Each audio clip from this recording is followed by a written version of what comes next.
اللہ اللہ اللہ اللہ اللہ اللہ اللہ اللہ اللہ اللہ.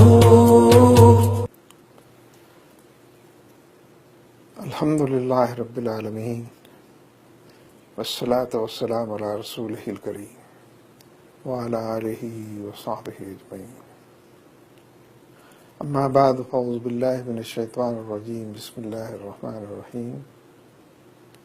والذین جاہدوا فینا لنہدینہم سبلنا وإن اللہ لمع المحسنین. صدق اللہ العظیم.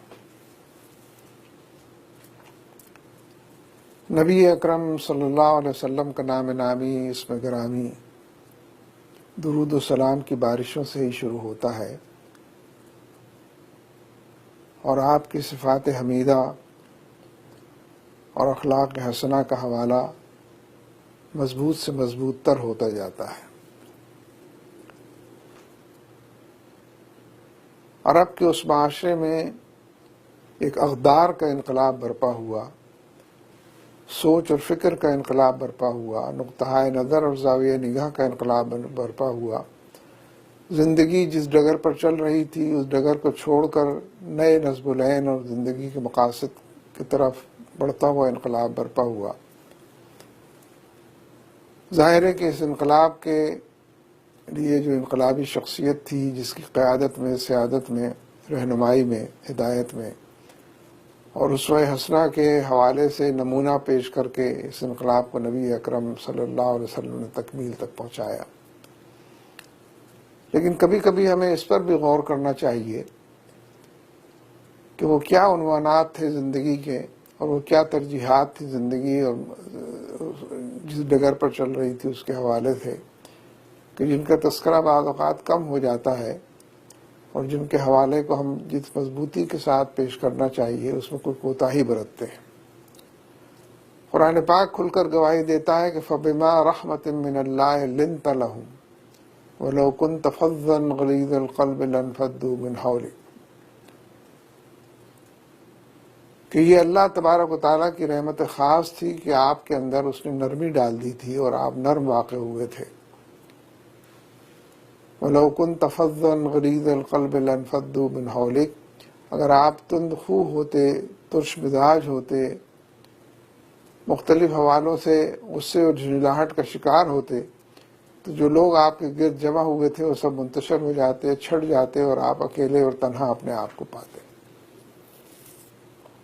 یا اسی بات کو یا ایک نئے پیرائے میں لَقَدْ جَاءَكُمْ رَسُولٌ مِّنْ أَنفُسِكُمْ عَزِيزٌ عَلَيْهِ مَا عَنِتُّمْ حَرِيصٌ عَلَيْكُمْ بِالْمُؤْمِنِينَ رَءُوفٌ رَحِيمٌ، کہ انہی میں سے ایک رسول کو اٹھایا گیا ہے جو ان کے لیے نہایت شفیق ہے، مہربان ہے. ان کی مشقت اس پر گراں گزرتی ہے، وہ حریص ہے ان کی بھلائی کا، اچھائی کا.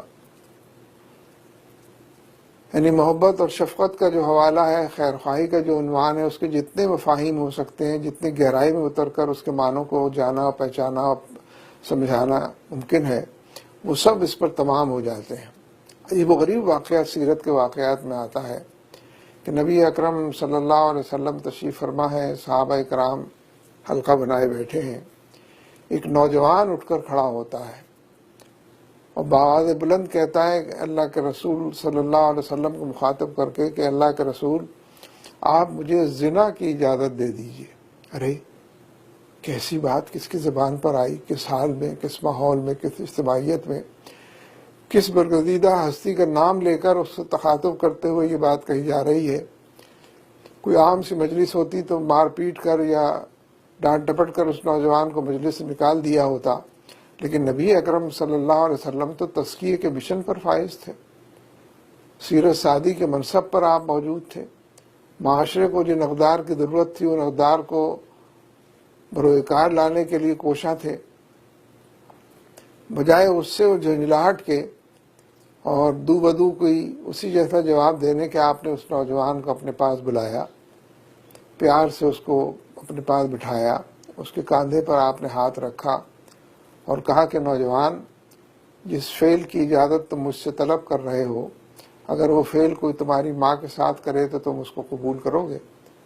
نوجوان نے جھجلا کر کہا کہ حضور کیسی بات کر رہے ہیں، یہ تو قابل عمل ہے ہی نہیں، اس پر تو سوچا بھی نہیں جا سکتا۔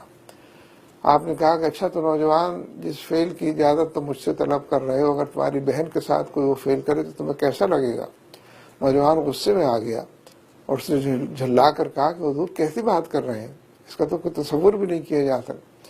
ایک ایک کر کے آپ اس طرح کے واقعات کے حوالے سے آپ اس نوجوان سے بات کرتے رہے، تاکہ آپ نے پھر یہ ارشاد فرمایا کہ اچھا تو نوجوان، جس فعل کو تم اپنی بہن اور بیٹی کے لیے اور اپنی ماں کے لیے اور دوسروں کے لیے پسند نہیں کرتے، کیسے ممکن ہے کہ دوسرے لوگ اپنی بہن بیٹی کے لیے اس عمل کو قبول کریں؟ اس نوجوان سے رفتہ رفتہ ان باتوں اور گفتگو کے نتیجے میں جہاں ان تمام لوگوں کی تربیت ہو رہی تھی جو وہاں پر بیٹھے تھے، ان کے ذہن میں آنے والے خیالات کی تربیت ہو رہی تھی، اس نوجوان کی بھی تربیت اسی کے نتیجے میں ہوئی، تاکہ پھر آپ نے دعا کے لیے ہاتھ اٹھا دیے اور اس کے پاکیزگی کے لیے جو غلطیاں اس سے صادر ہوئی ہیں اس کی معافی کے لیے آپ نے رب العالمین سے دعا کی۔ یہ نبی اکرم صلی اللہ علیہ وسلم کا اسوہ حسنہ ہے۔ آپ کی محبت ہے، آپ کی شفقت ہے، لوگوں کے لیے خیر خواہی ہے۔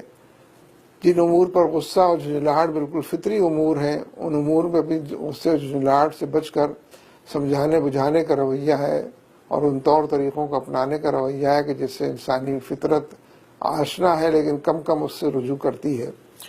تو حقیقت یہ ہے کہ اس کے نتیجے میں بڑے پیمانے پر ایک تبدیلی اور انقلاب رونما ہوئی، اور بہت بڑے پیمانے پر ہی یہ ممکن ہوا کہ نبی صلی اللہ علیہ وسلم اپنی یہ جو رؤوف الرحیم کی صفت بیان ہوتی ہے، تو حقیقت یہ ہے کہ یہ صفت اللہ تبارک و تعالیٰ کی بھی ہے، اور نبی اکرم صلی اللہ علیہ وسلم کے حوالے سے بھی اس صفت کو بیان کیا گیا ہے۔ تو ان تمام دائروں کے اندر اس بات کی گنجائش کم سے کم ہوتی چلی جاتی ہے کہ آپ محض ایک مشن کو لے کر اٹھے اور آپ نے لوگوں کے جذبات کا، خیالات کا، احساسات کا ادراک کم سے کم کیا ہو۔ اس معاشرے کو آپ جانتے تھے، اس کی دکھتی رگوں پر آپ ہاتھ رکھتے تھے، انسانوں کی فطرت سے آپ واقف تھے، انسانوں کی کمزوریاں آپ کے سامنے آتی تھیں، اس کو براہ راست ایڈریس کرتے تھے۔